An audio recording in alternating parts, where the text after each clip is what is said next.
friends, welcome back to my channel, Inspect, Reflect and Reform. Today I want to talk about the developmental challenges faced by our beautiful northeast region in India. Let's just look around your village, locality, district, town and city where you are. Why is still very backward? Why are we still underdeveloped? Why Northeast India still lagging behind infrastructure sector? Slow growth and development comparing to mainland India.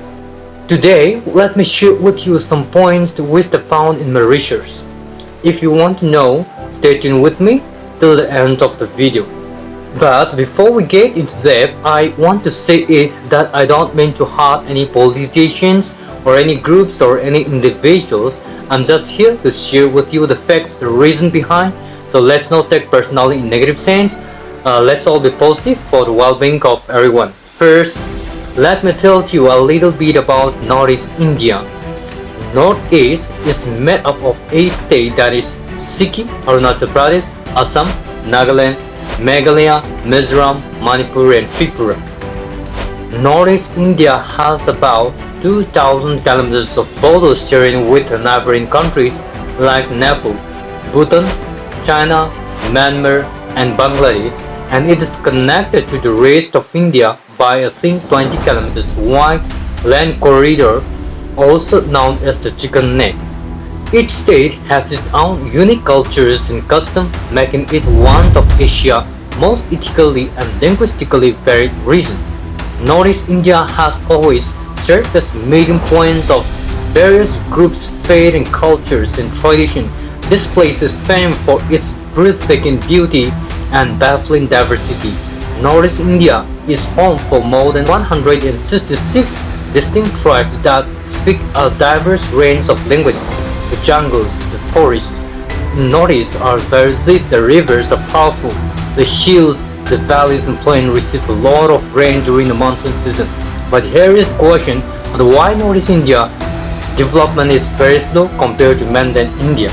Despite being rich in cultures, natural resources, and having a history of self-reliance economy, Northeast India still lags behind infrastructure and economic development. Why? Let's reason about it. Let's take a closer look.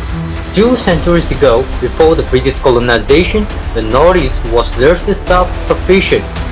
The people practiced cultivation and animal husbandry and lived sustainably off the land, but I found one reason: there was little to no concept of trade or business system. Inter-village interactions were minimal and often hindered by headhunting practices.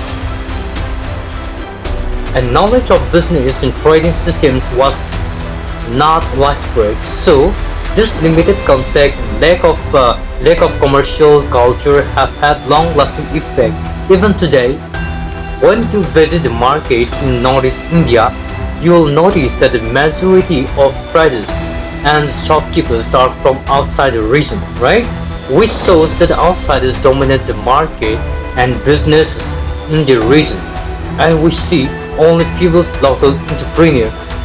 This is the reflection of our history disconnect from trade and business ideas. Some infrastructure and inter-village communications were established during the British rule, but the real changes came after India independence. Many migrating to the northeast with the help of armies from Bihar, from West Bengal, also refugees from Bangladesh and Myanmar start their businesses, which later slowly realizing the sense of belongingness, unity and oneness began to grow among the northeasters, but it's too late to learn the importance of market. This was also the time when insurgency groups started to form after India became independent, claiming to protect our cultures, identity, uniqueness, while they aim to safeguard our region. They also became a hindrance to growth and development of the region. I hope you all agree with me. Whenever any development project has been approved or passed, they illegally demand your percentage. Since there is not only one group, as we know, if one group demanded 5 to 10%, another group may demand the same. On top of that, there will be a contractor shares Another bureaucrat officer shares after giving out all the shares. Just think about it, how many were left out for the developmental work. You can see the consequences. Various national highways in Northeast are full of potholes. Just think about, just think who will feel like filling water where there are lots of holes.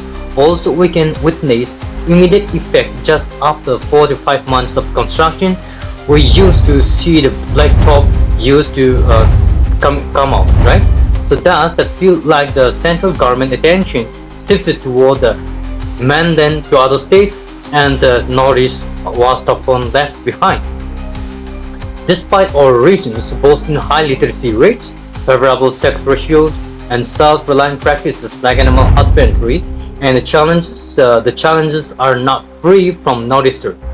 For example, Northeast farmers excel in low capital, short maturity, livestock and pigs and poultry, but milk production and livestock growth rates remain slow compared to the rest of India.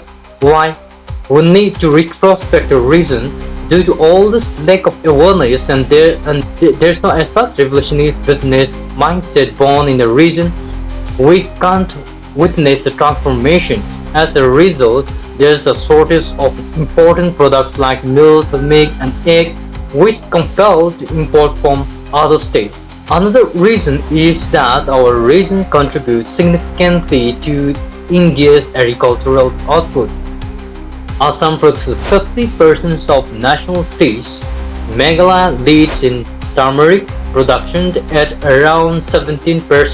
Nagaland produces 80% of in chili or chilies. Arunachal Pradesh 70% of orchids, 8% of pineapple in Tripura. Mizoram produces 25% of bamboo, and Sikkim produces 80% of cardamom. Yet Northeast suffer from high market prices from factory products to agriculture products compared to other states.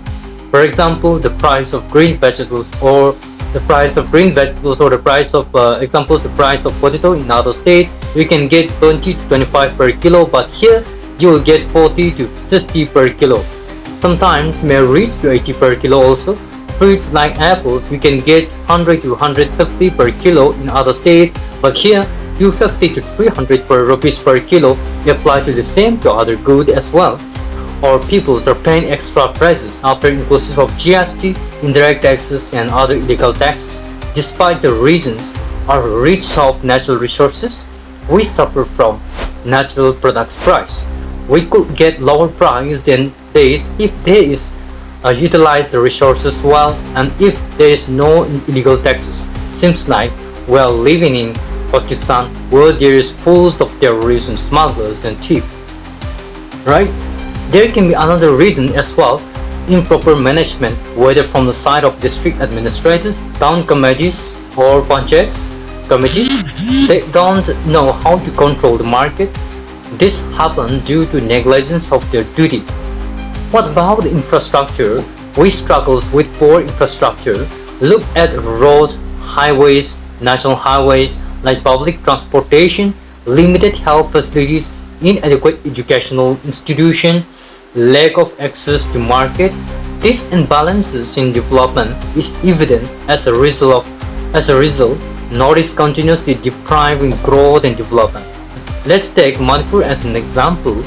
The valley, which make up only 10% of the state geographical area, received around 60 to 70% of developmental funds, while the hilly regions covering 90% of the state are allocated only 30 to 40% of the fund. This unbalanced allocations of resources has led to disparities in healthcare, education, and overall development. Most of the hospitals, universities, and government institutions are concentrated in the cities, leaving the rural areas deprived. These imbalances contribute to the lower per capita income in Northeast and skip the regions lagging behind. Another critical factor is the recent vulnerability to natural disasters. Every year we witness floods in Assam, landslide in Nagaland, Manipur, and Arunachal Pradesh.